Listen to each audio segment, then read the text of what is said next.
Hey, what is up everybody? So we're going to be talking about the iPhone 6 Plus and how it pretty much holds up in 2018. But before I go any further in this video, real quick, I'm doing my Xbox One giveaway. Like I said, I've been super annoying about it, but it's one of those things in life we got to do, like taking out the trash, washing our hands, whatever. And to basically enter, you just have to subscribe to the channel and add me on all the social networks. All the links are in the description, so it's super easy to enter. And I, for one, would just be curious on why you wouldn't enter because it's super easy. And I'll be picking a winner in like a month or two, probably like towards the end of March, so you have a ton of time to enter, so make sure you do that. But the iPhone 6 Plus came out in 2014, so it's almost 4 years old, and overall, the body is familiar. I'm sure you guys have already seen one in real life probably. It's the same thing as every other Plus model, basically same size. The screen on the front is 5.5 inches. It's the same as the iPhone 8 Plus, same resolution, everything. Apparently the iPhone 8 Plus screen can be brighter, but honestly to me that's not a huge selling point. There's a 1.2 megapixel camera on the front, and the back has a 8 megapixel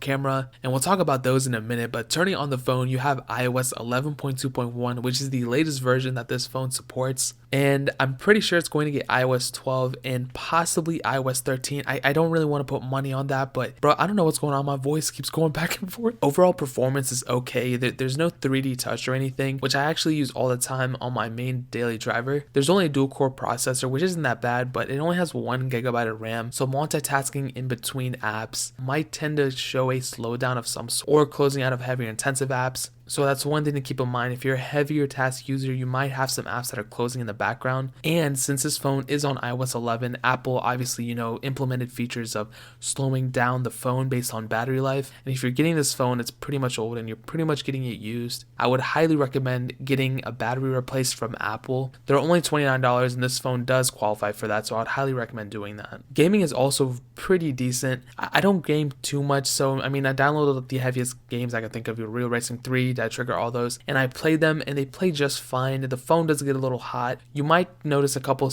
like skip frames here and there, but it plays pretty smooth, and but for the average user it's not that bad. Cameras are still good as well. They're not amazing, they're not great either, but they're good. They're good enough. They'll get the jobs done. You can take photos just fine. One thing is though, there's no live photos, which I never use live photos. It's probably one of the most gimmicky features I've ever seen.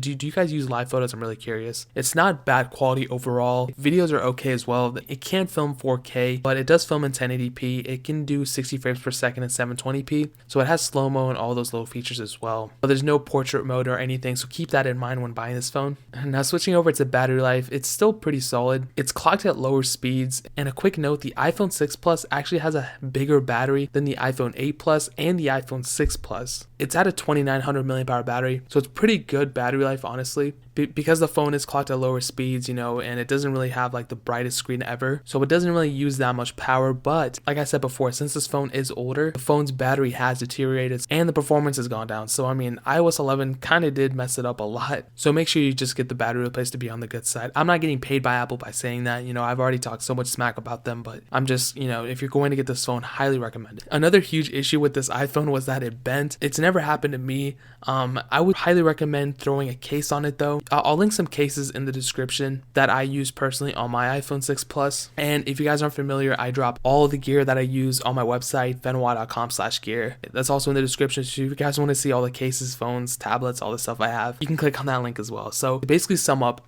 honestly, I would say that the iPhone 6 Plus is still worth it for the people who want pretty good battery life, who want the full iOS experience, iMessage, iCloud, all that stuff. A phone that'll probably last you 2 years maximum. You don't really need, the latest and greatest or like amazing performance. You just basically do the basic stuff, stuff like that. I do apologize for my voice going out right now. This phone might be for you if you, agree with any of the stuff I just said. But if you play, heavier intensive games, or you multitask between, heavier tasks or heavier games or something like that, or you need the best camera or portrait mode or 3D touch or anything, this might not be the device for you. And honestly, like even last year, this phone was my daily driver and I didn't even have that bad of an experience on it. So I would say for the people who want a little bit more power, I would highly recommend getting an iPhone 6s Plus. It has 3D touch, 2 gigabytes of RAM, high resolution camera, film at 4K, and some other features, but overall it's just a more powerful phone. I would highly recommend that as well. Can you guys leave down in the comment section how many times I said highly in this video? But guys, that's pretty much it, dude. I told you this year we're gonna do a banger like every single video. I've released like so many videos already, and I'm actually really proud of myself. You know,